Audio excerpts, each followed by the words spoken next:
ಸ್ನೇಹಿತರೆ, ಮೀಡಿಯಾ ಮಾಸ್ಟರ್ಸ್ಗೆ ಸ್ವಾಗತ ಸುಸ್ವಾಗತ. ಗೆಳೆಯರೆ, ಯುದ್ಧಗಳ ಶೈಲಿಗಳು ಬದಲಾಗ್ತಾ ಇವೆ. ಈಗ ಸೈನಿಕರಿಗಿಂತ ಹೆಚ್ಚು ಲಾಂಗ್ ರೇಂಜ್ ಮಿಸೈಲ್ಗಳು, ಅವುಗಳನ್ನು ಹೊತ್ತೊಯ್ಯೋದಕ್ಕೆ ಬೇಕಾದ ಲಾಂಚರ್ಗಳು, ಬಾಂಬರ್ಗಳು, ಯುದ್ಧ ವಿಮಾನಗಳು, ಉಪಗ್ರಹಗಳು, ಡ್ರೋನ್ಗಳು, ಈ ಬಂದೂಕ್ ಹಿಡ್ಕೊಂಡು ಗುಂಡು ಹಾರಿಸ್ಕೊಳ್ಳೋ ಸೈನಿಕರ ಕೆಲಸ ಇನ್ನು ಮುಂದೆ ಕಡಿಮೆ ಆಗ್ತಾ ಹೋಗುತ್ತೆ. ಇನ್ನು ಯಾವ ದೇಶ ಜಾಗತಿಕ ಶಕ್ತಿ ಆಗಬೇಕು ಅಂತ ಬಯಸುತ್ತೋ ಆ ದೇಶದ ಆಯುಧ ಭಂಡಾರ ಕೂಡ ತುಂಬಿಕೊಂಡಿರಬೇಕು ಮತ್ತು ಜಗತ್ತಿನ ಯಾವ ಮೂಲೆಯನ್ನು ಬೇಕಾದರೂ ಮುಟ್ಟೋ ಸಾಮರ್ಥ್ಯ ಆ ದೇಶಕ್ಕಿರಬೇಕು. ಈ ನಿಟ್ಟಲ್ಲಿ ಚೈನಾ ತನ್ನ H-20 ಸ್ಟ್ರಾಟಜಿಕ್ ಬಾಂಬರನ್ನು ನಿರ್ಮಾಣ ಮಾಡ್ಕೊಳ್ಳೋದಕ್ಕೆ ಹೋಗ್ತಾ ಇದೆ. ಅಮೆರಿಕ ತನ್ನ B-2 ಸ್ಪಿರಿಟ್ನ ಜೊತೆಗೆ B-21 ರೈಡರನ್ನು ನಿರ್ಮಾಣ ಮಾಡ್ಕೊಳ್ತಾ ಇದೆ. ಇಂಥ ಸಂದರ್ಭದಲ್ಲಿ ಭಾರತ ಸುಮ್ಮನಿದ್ರಾಗತ್ತಾ?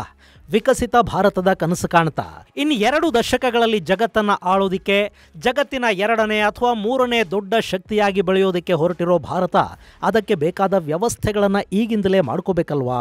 ಸೊ ಭಾರತ ಕೂಡ ಒಂದು ಭಯಾನಕ ಬಾಂಬರನ್ನು ತಯಾರು ಮಾಡ್ಕೊಳ್ಳೋದಕ್ಕೆ ಸಿದ್ಧತೆಗಳನ್ನು ಮಾಡಿಕೊಂಡಿದೆ. ಅದರ ಮೊದಲ ಉಡಾವಣೆಗೆ ದಿನಾಂಕವನ್ನು ಕೂಡ ನಿಗದಿ ಮಾಡಲಾಗಿದೆ. ಆ ಬಾಂಬರ್ ಹೇಗಿರಬೇಕು, ಅದರಲ್ಲಿ ಏನೆಲ್ಲ ಇರಬೇಕು ಅನ್ನೋದು ಕೂಡ ನಿಕ್ಕಿಯಾಗಿದೆ. ಈಗ ತಯಾರಿ ಕಾರ್ಯ ಕೂಡ ಶುರುವಾಗ್ತಾ ಇದ್ದು ಅದರ ತಂತ್ರಜ್ಞಾನಕ್ಕಾಗಿ ರಷ್ಯಾ ಮತ್ತು ಫ್ರಾನ್ಸ್ ಜೊತೆ ಮಾತುಕತೆಗಳು ಕೂಡ ಆರಂಭ ಆಗಿವೆ. ಅಂದಹಾಗೆ ಭಾರತ ತಯಾರು ಮಾಡೋದಕ್ಕೆ ಹೋಗ್ತಾ ಇರೋ ಈ ಬಾಂಬರ್ ಅಮೆರಿಕಾದ B-2 ಸ್ಪಿರಿಟ್ಗಿಂತ ಶಕ್ತಿಶಾಲಿಯಾಗಿರುತ್ತೆ. B-21 ರೈಡರ್ ಜೊತೆ ನಿಲ್ಲೋ ಸಾಮರ್ಥ್ಯವನ್ನು ಹೊಂದಿರುತ್ತೆ. 12,000 ಕಿಲೋಮೀಟರ್ಗಳಷ್ಟು ದೂರವನ್ನು ಏಕಕಾಲಕ್ಕೆ ರಿಫ್ಯೂಲಿಂಗ್ನ ಅಗತ್ಯ ಕೂಡ ಇಲ್ಲದೆ ಹಾರೋ ಸಾಮರ್ಥ್ಯವನ್ನು ಹೊಂದಿರುತ್ತೆ. ಸುಮಾರು 20 ಟನ್ ತೂಕವನ್ನು ಹೊತ್ತೊಯ್ಯುವಷ್ಟು ಶಕ್ತಿಯನ್ನು ಹೊಂದಿರುತ್ತೆ. ನಮ್ಮ ಆಧುನಿಕ ಸ್ವದೇಶಿ ಮಿಸೈಲ್ಗಳನ್ನು, ಬಾಂಬುಗಳನ್ನು ಇಡೋದಕ್ಕೆ ಇದರಲ್ಲಿ ಅವಕಾಶ ಇರುತ್ತೆ ಮತ್ತು ಈ ಬಾಂಬರ್ ಭಾರತದಲ್ಲೇ ತಯಾರಾಗುತ್ತೆ. ಸ್ವದೇಶಿ ಬಾಂಬರ್ ಅನ್ನಿಸ್ಕೊಳ್ಳುತ್ತೆ. ಹಾಗಾದರೆ ಯಾವುದು ಭಾರತದ ಈ ಬಲಿಷ್ಠ ಬಾಂಬರ್? ಏನದರ ಶಕ್ತಿ ಮತ್ತು ನಮಗದರ ಅಗತ್ಯ ಏನಿದೆ? ಬನ್ನಿ ನೋಡೋಣ. ನಿಮ್ಮಲ್ಲಿ ಸಾಕಷ್ಟು ಜನ ಯೂಟ್ಯೂಬ್ ಚಾನಲ್ಗಳನ್ನು ಮಾಡಬೇಕು ಅಂದ್ಕೊಂಡಿರ್ತೀರಿ, ಮತ್ತೆ ಕೆಲವರು ಈಗಾಗಲೇ ಚಾನಲ್ಗಳನ್ನು ಮಾಡಿರ್ತೀರಿ. ಆದರೆ ಅವುಗಳನ್ನು ಹೇಗೆ ಮುಂದುವರಿಸಬೇಕು ಅನ್ನೋ ಚಿಂತೆಯಲ್ಲಿರ್ತೀರಿ. ನಿಮಗಾಗಿನೇ ನಾವು 3 ದಿನಗಳ ಆಫ್ಲೈನ್ ಯೂಟ್ಯೂಬ್ ತರಬೇತಿ ಕಾರ್ಯಕ್ರಮವನ್ನು ಆಯೋಜಿಸ್ತಾ ಇದ್ದೀವಿ. ಅದರಲ್ಲಿ script writing, voice, camera, channel optimisation, artificial ಇಂಟೆಲಿಜೆನ್ಸ್ನ ಬಳಕೆ, ಮಾನಿಟೈಸೇಷನ್, ಸೈಬರ್ ಸೆಕ್ಯೂರಿಟಿ, ಹೀಗೆ ನಾನಾ ವಿಷಯಗಳನ್ನು ನೀವು ಕಲಿಯೋದಕ್ಕೆ, ಅರ್ಥ ಮಾಡ್ಕೊಳ್ಳೋದಕ್ಕೆ ಸಾಧ್ಯ ಆಗುತ್ತೆ. ಜುಲೈ 25, 26 ಮತ್ತು 27ರಂದು ಆರಂಭಗೊಳ್ಳುವ ಈ ತರಬೇತಿ ಕಾರ್ಯಕ್ರಮ 3 ದಿನಗಳ ಕಾಲ ನಡೆಯುತ್ತೆ. ಹೆಚ್ಚಿನ ಮಾಹಿತಿಗಾಗಿ 9972 37 9459 9972 37 9459 ಸಂಖ್ಯೆಗೆ ಸಂಪರ್ಕಿಸಿ.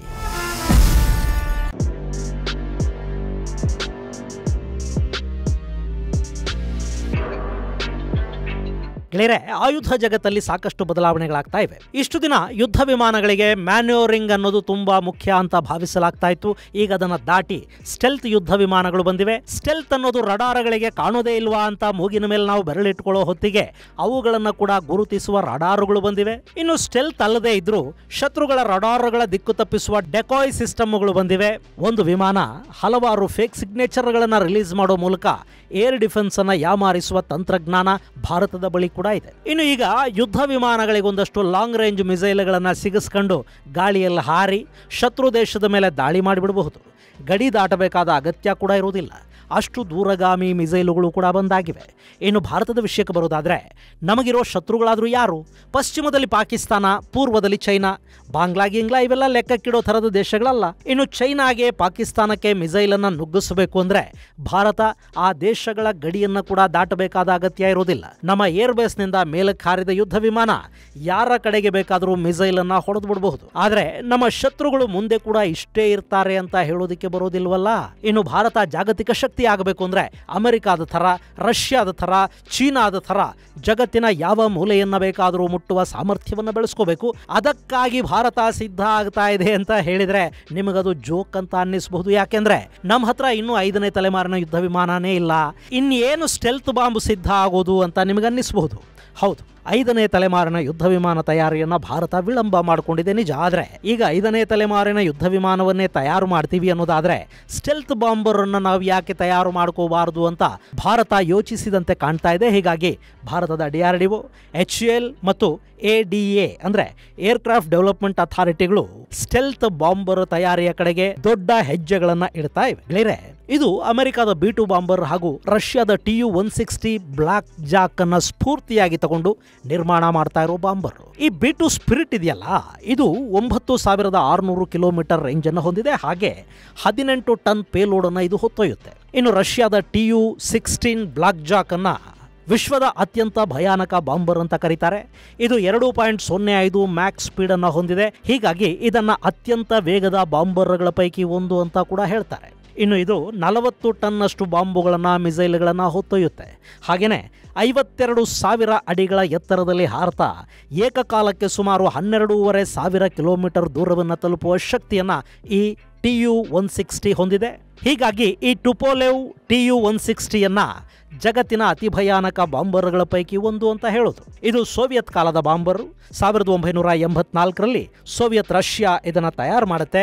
1987ರಲ್ಲಿ ಇದು ಸೋವಿಯತ್ ಸೇನೆಯನ್ನು ಸೇರಿಕೊಳ್ಳುತ್ತೆ. ಈಗಲೂ ಕೂಡ ಈ Tu-160 ಸೂಪರ್ಸಾನಿಕ್ ಸ್ಟ್ರಾಟಜಿಕ್ ಬಾಂಬರ್ಗಳು ರಷ್ಯಾದ ಸೇನೆಯಲ್ಲಿ ಕೆಲಸ ಮಾಡ್ತಾ ಇವೆ.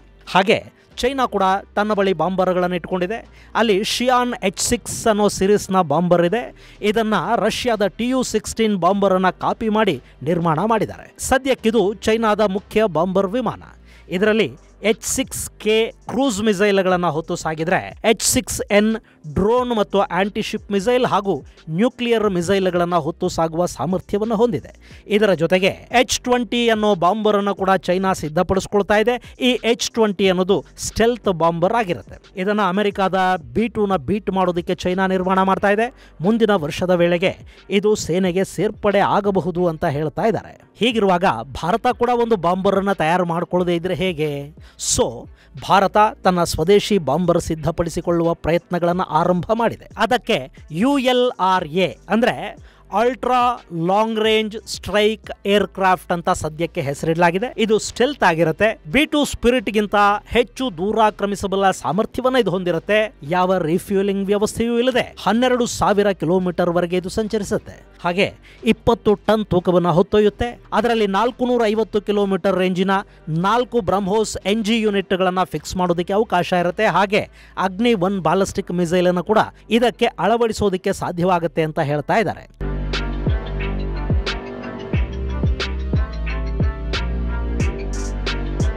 ಗೆಳೆಯರೆ, ಬಾಂಬರ್ಗೆ, ಯುದ್ಧ ವಿಮಾನಕ್ಕೆ ಬ್ಯಾಲಿಸ್ಟಿಕ್ ಮಿಸೈಲ್ ಅನ್ನು ಅಳವಡಿಸಿಬಿಟ್ರೆ ಅದರ ಮಜಾನೇ ಬೇರೆ ಇರುತ್ತೆ. ಅದಕ್ಕಾಗಿ ಅಗ್ನಿ-1 ಮಿಸೈಲ್ನ ತೂಕವನ್ನು ಇನ್ನೊಂದು ಸ್ವಲ್ಪ ಕಡಿಮೆ ಕೂಡ ಮಾಡಬೇಕಾಗಿ ಬರಬಹುದು. ಆದರೂ ಈ bomber air launch ballistic missile ವ್ಯವಸ್ಥೆಯನ್ನು ಹೊಂದಿರುತ್ತೆ ಅಂತ ಹೇಳ್ತಾ ಇದ್ದಾರೆ. ಜೊತೆಗೆ ಲೇಸರ್ ಗೈಡೆಡ್ ಬಾಂಬುಗಳು, ಆಂಟಿ ರೇಡಿಯೇಷನ್ ಮಿಸೈಲ್ಗಳನ್ನು ಕೂಡ ಇದರಲ್ಲಿ ಅಳವಡಿಸೋದಕ್ಕೆ ಸಾಧ್ಯ ಆಗುತ್ತೆ. ಇನ್ನು ಇದನ್ನು DRDO, HAL ಹಾಗೂ ಏರ್ಕ್ರಾಫ್ಟ್ ಡೆವಲಪ್ಮೆಂಟ್ ಅಥಾರಿಟಿಗಳು ಜಂಟಿಯಾಗಿ ಸಿದ್ಧಪಡಿಸ್ತಾ ಇವೆ. ಹಾಗೆ ಎಂಜಿನ್ ಮತ್ತು ತಂತ್ರಜ್ಞಾನಕ್ಕಾಗಿ ರಷ್ಯಾ ಹಾಗೂ ಫ್ರಾನ್ಸ್ ಜೊತೆ ಮಾತುಕತೆಗಳು ನಡೀತಾ ಇವೆ. ರಷ್ಯಾದ NK-32 ಮಾದರಿಯ ಎಂಜಿನ್ ಅನ್ನು ಇದಕ್ಕೆ ಬಳಸುವ ಸಾಧ್ಯತೆಗಳಿರುತ್ತವೆ. ಅದನ್ನು ಇನ್ನಷ್ಟು ಆಧುನೀಕರಿಸಿ ಬಳಕೆ ಮಾಡಬಹುದು ಅಂತ ಹೇಳ್ತಾ ಇದ್ದಾರೆ. ಹಾಗೆ ಇದರಲ್ಲಿ ಸ್ವಿಂಗ್ ವಿಂಗ್ ಸೌಲಭ್ಯ ಕೂಡ ಇರುತ್ತೆ. ಅಂದ್ರೆ ಇದರ ರೆಕ್ಕೆಗಳು ತಮ್ಮ ಆಕಾರವನ್ನು ಬದಲಿಸಿಕೊಳ್ಳುತ್ತವೆ, ಗಾತ್ರವನ್ನು ಬದಲಿಸಿಕೊಳ್ಳುತ್ತವೆ. ಈ ಮೂಲಕ ಫ್ಯೂಯಲ್ ಉಳಿತಾಯ, ವೇಗ ಮತ್ತು ಸ್ಟೆಲ್ತ್ಗೆ ಕೂಡ ಇದು ಸಹಕಾರಿಯಾಗುತ್ತೆ. ಹಾಗೆ ಇದರಲ್ಲಿ AI ಅಂದರೆ ಆರ್ಟಿಫಿಷಿಯಲ್ ಇಂಟೆಲಿಜೆನ್ಸ್ ತಂತ್ರಜ್ಞಾನವನ್ನು ಅಳವಡಿಸಲಾಗಿರುತ್ತೆ. ಆಧುನಿಕ ರಡಾರುಗಳು, ಸ್ಟೆಲ್ತ್ ಮತ್ತು ಡೆಕಾಯ್ ತಂತ್ರಜ್ಞಾನಗಳು ಕೂಡ ಇರುತ್ತವೆ. ಇದರ ಪ್ರೋಟೋಟೈಪ್ 2032ಕ್ಕೆ ತಯಾರಾಗುತ್ತೆ ಅಂತ ಹೇಳ್ತಾ ಇದ್ದಾರೆ. ಅದು ಸಾಧ್ಯವಾಗಿಬಿಟ್ರೆ 2035ರ ವೇಳೆಗೆ ಇದು ಪೂರ್ಣ ಪ್ರಮಾಣದಲ್ಲಿ ಭಾರತೀಯ ವಾಯುಪಡೆಗೆ ಸೇರ್ಪಡೆ ಆಗುತ್ತೆ. ಈ ಬಾಂಬರ್ ಭಾರತಕ್ಕೆ ಸಿಕ್ಕಿದ್ರೆ ಭಾರತೀಯ ವಾಯುಪಡೆಯ ಶಕ್ತಿ ಹೆಚ್ಚಾಗುತ್ತೆ. ನ್ಯೂಕ್ಲಿಯರ್ ಟ್ರಯಾಡ್ ಅಂದರೆ ನೆಲ, ಜಲ ಮತ್ತು ಆಕಾಶದ ಮೂಲಕ ಅಣ್ವಸ್ತ್ರಗಳನ್ನು ಬಳಸಬಹುದಾದ ಭಾರತದ ಶಕ್ತಿ ಮತ್ತಷ್ಟು ಹೆಚ್ಚಾಗುತ್ತೆ. ಆ ಮೂಲಕ ನಮಗೆ ಅಣ್ವಸ್ತ್ರಗಳ ಸೆಕೆಂಡರಿ ಸ್ಟ್ರೈಕ್ ಸಾಮರ್ಥ್ಯ ಸಿಕ್ಕಂತಾಗತ್ತೆ. ಅಂದರೆ ನಮ್ಮ ಮೇಲೆ ಶತ್ರುಗಳು ಅಣುದಾಳಿಯನ್ನು ಮಾಡಿಬಿಟ್ರೆ ಪ್ರತಿದಾಳಿ ಮಾಡೋ ಶಕ್ತಿ ನಮಗೆ ಮತ್ತಷ್ಟು ಹೆಚ್ಚಾಗುತ್ತೆ. ಈಗಾಗಲೇ ಭಾರತ ನ್ಯೂಕ್ಲಿಯರ್ ಟ್ರಯಾಡ್ ಶಕ್ತಿಯನ್ನು ಹೊಂದಿದೆ. ಅದು ಈ ಬಾಂಬರ್ ಮೂಲಕ ಮತ್ತಷ್ಟು ಗಟ್ಟಿಯಾಗತ್ತೆ. ಆದರೆ ನಿಗದಿತ ಸಮಯಕ್ಕೆ ಇದು ಸಿದ್ಧ ಆಗತ್ತಾ? ನಮ್ಮ ಸರ್ಕಾರಿ ಸಂಸ್ಥೆಗಳಿಗೆ ಆ ನಂಬಿಕೆಯೊಂದನ್ನು ಇದುವರೆಗೆ ಉಳಿಸ್ಕೊಳ್ಳೋದಕ್ಕೆ ಸಾಧ್ಯ ಆಗಿಲ್ಲ. ಹೀಗಾಗಿ ಇದು 2032ರ ಒಳಗೆ ಸಿದ್ಧ ಆಗಿಬಿಡುತ್ತಾ ಅನ್ನೋ ಬಗ್ಗೆ ಖಚಿತವಾಗಿ ಹೇಳೋದಕ್ಕೆ ಸಾಧ್ಯ ಆಗ್ತಾ ಇಲ್ಲ. ಆದರೆ ಭಾರತ ಬಾಂಬರ್, ಅದು ಸ್ವದೇಶಿ ಬಾಂಬರ್ ಅನ್ನ ಮಾಡ್ಕೋಬೇಕು ಅಂತ ಹೊರಟಿದೆ ಅಲ್ವಾ, ಅದಕ್ಕೆ ನಾವು ಖುಷಿ ಪಡಬೇಕಿದೆ. ಇದು ಗೆಳೆಯರೆ ultra long range strike aircraft ಕುರಿತಾದ ಒಂದಷ್ಟು ಮಾಹಿತಿ. ಮುಂದಿನ ಸಂಚಿಕೆಯಲ್ಲಿ ಮತ್ತಷ್ಟು ವಿಶೇಷಗಳ ಜೊತೆ ಮತ್ತೆ ಭೇಟಿಯಾಗೋಣ. ಅಲ್ಲಿವರೆಗೆ ಜೈ ಹಿಂದ್, ಜೈ ಕರ್ನಾಟಕ.